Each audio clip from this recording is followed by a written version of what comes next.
थर्मोसलाइन circulation, यहाँ पे sinking of limb होता है। थर्मोसलाइन करंट अटलांटिक में इसका राइज होता है यहाँ पर, और एक राइज यहाँ पे भी होता है। Thermohaline, it's not thermosaline, it's thermohaline circulation.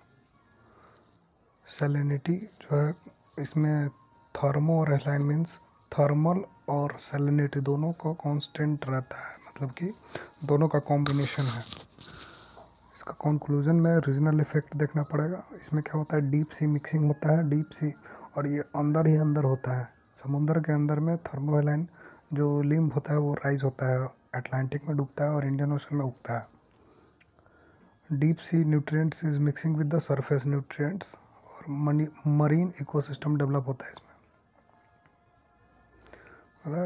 Tides, इसमें दो थ्योरी आता है, स्टैंड स्टिल थ्योरी और डिफरेंशियल ग्रेविटेशनल पुल थ्योरी। इसमें क्या है, सन एंड मून जो है ग्रेविटेशन के कारण टाइड जनरेट होता है।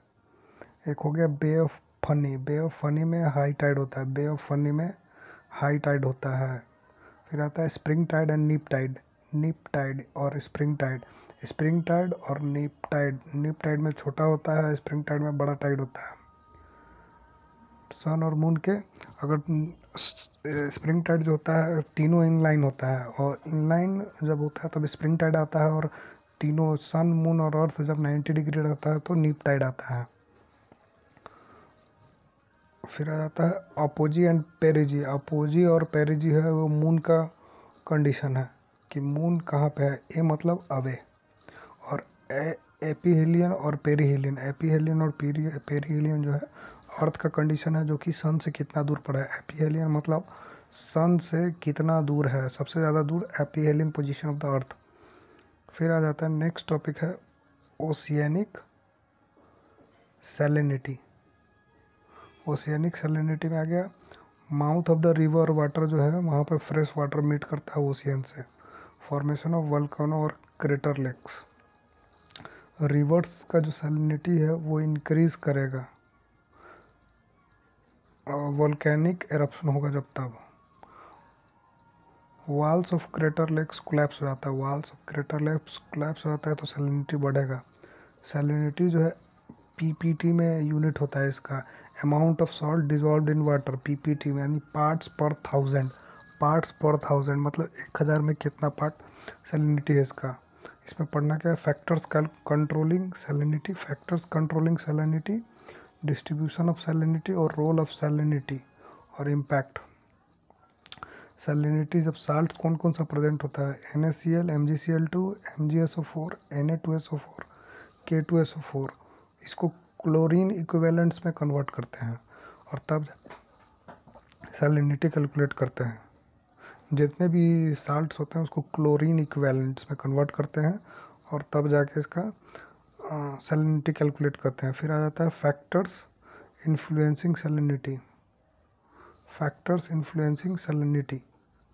इसमें आ जाता है स्ट्रक्चर, इसमें आ दो पार्ट, नेचुरल और anthropogenic.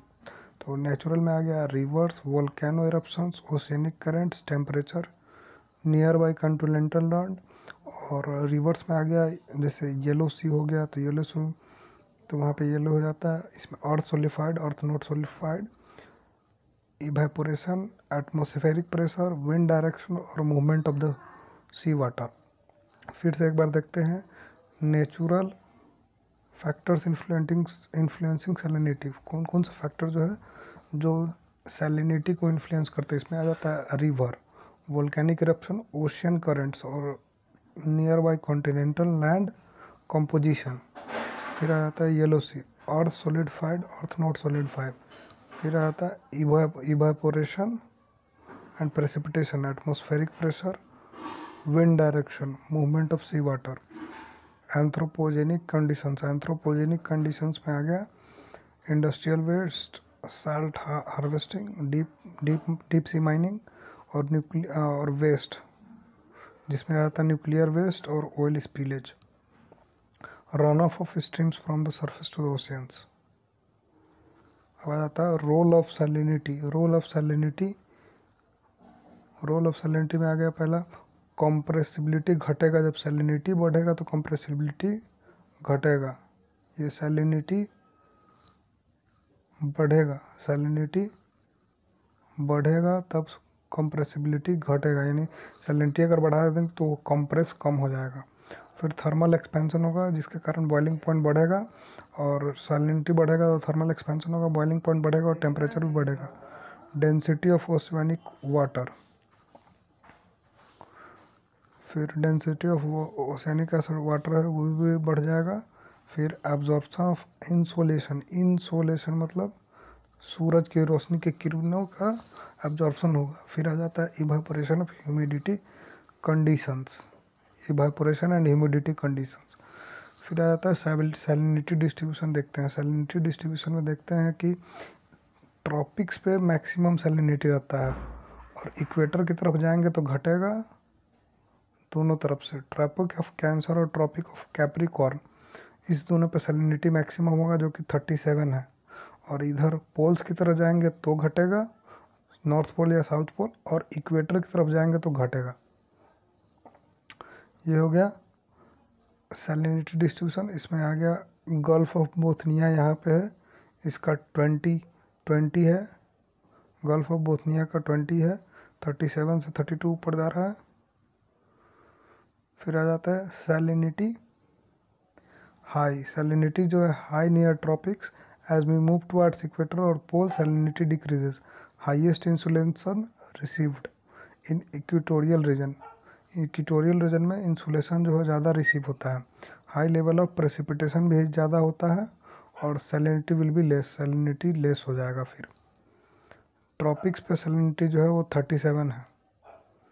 Temperature plus density plus salinity, main region है ocean do not meet, oceans do not meet. Role of salinity and regional impacts, role of salinity में देखेंगे regional impacts, non uniform macro और non uniform salinity in northern hemisphere. क्यों है? With respect to southern है because of continental, यहाँ पे continents present है। दूसरा क्या है, पोलर रीजन में सैलिनिटी में मेल्टिंग आइस के कारण जो है डीग्लेशिएशन होता है। डीग्लेशिएशन होगा तो पानी पिघलेगा, जब फ्रेश पानी पिघलेगा तो ओशियन सैलिनिटी जो है घटेगा। ग्लेशिएशन और डीग्लेशिएशन। दूसरा इवेपोरेशन, इवेपोरेशन में क्या होगा, पानी इवेपोरेट हो जाएगा, तो जो फ्रेश पानी इवेपोरेट हो जाएगा तो सैलिनिटी बढ़ेगा। प्रेसिपिटेशन, प्रेसिपिटेशन मतलब पानी जो है, वेपर्स जो है वो पानी बनेगा, तो क्या है इसमें क्या है, सैलिनिटी डिक्रीज हो जाएगा। स्वेडिश कोस्ट, स्वेडिश कोस्ट में सैलिनिटी जो है 11 है, गल्फ ऑफ बोथनिया में 20 है, ब्लैक सी 18, रेड सी 40 ppt। सबसे ज़्यादा टर्की में है लेक वाहन जिसका हाईएस्ट सैलिनिटी है 330, और डेड सी का है 240। इंडिया में बे ऑफ बंगाल, इंडिया में बे ऑफ बंगाल और अरेबियन सी, इस दोनों में 33 और 34 है।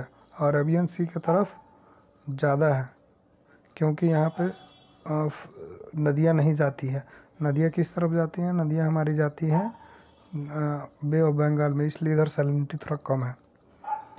यह आता है gulf of Bothnia, gulf of Bothnia salinity जो है एंड स्वीडिश सैलिनिटी जो है लेस है because deglaciation, gulf of Bothnia and Swedish coast. फिर आता है ब्लैक सी, ब्लैक सी का salinity less because of the fresh water, river Danube हो गया, नाइबर हो गया, डॉन हो गया, वोल्गा हो गया। फिर आता है lake Van and dead sea, high salinity because continentality, no river is flowing into it, high amount of evaporation. फिर evapotranspiration, evapotranspiration evaporation from the plants, evaporation from the plants. Red sea, Persian gulf and precipitation, red sea, Persian gulf and precipitation. Deep sea salinity diagram है इसमें 33 34, और ऐसे ये हो जाता है, ये हो गया हाई एल्टीट्यूड, और ऐसे बनता है ये लो एल्टीट्यूड, और ये हो जाता है ट्रॉपिक्स पे। ये हो गया हाई एल्टीट्यूड, लो एल्टीट्यूड और ये हो गया ट्रॉपिक्स। सरफेस मिक्स जोन, सबसे ऊपर में है सरफेस मिक्स जोन, फिर आ जाता है हैलोक्लाइन लेयर और deep zone. Transition halocline layer को ट्रांजिशन लेयर कहते हैं और layer of rapid decrease in salinity.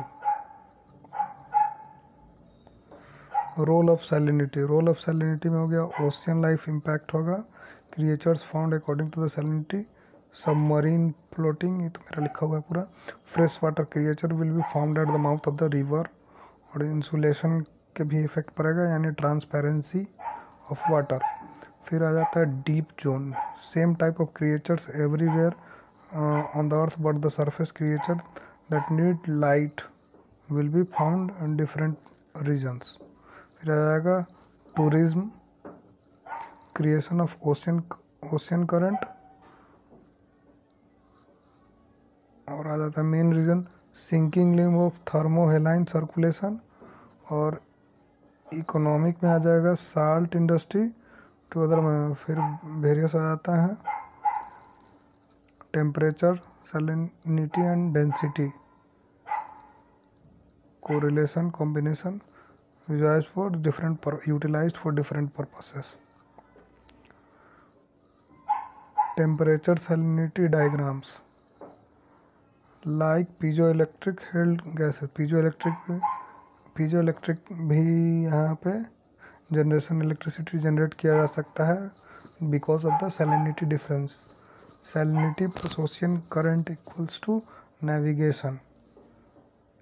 फिर आता है role of salinity, absorption of CO2। अब जगह रहेगा, अगर सैलिनिटी कम रहेगा तो दो वाटर मॉलिक्यूल के बीच में जगह ज़्यादा रहेगा तो यहाँ पे आके CO2 को एब्जॉर्ब किया जा सकता है।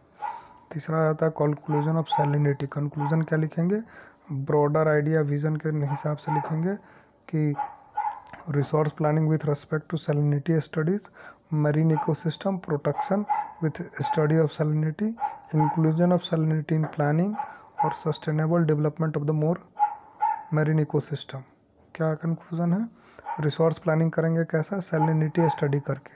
फिर दूसरा देखेंगे मरीन इकोसिस्टम का प्रोटेक्शन करना है विथ स्टडी ऑफ सैलिनिटी और सैलिनिटी इंक्लूजन का प्लानिंग करके। फिर तीसरा है sustainable development of marine ecosystem.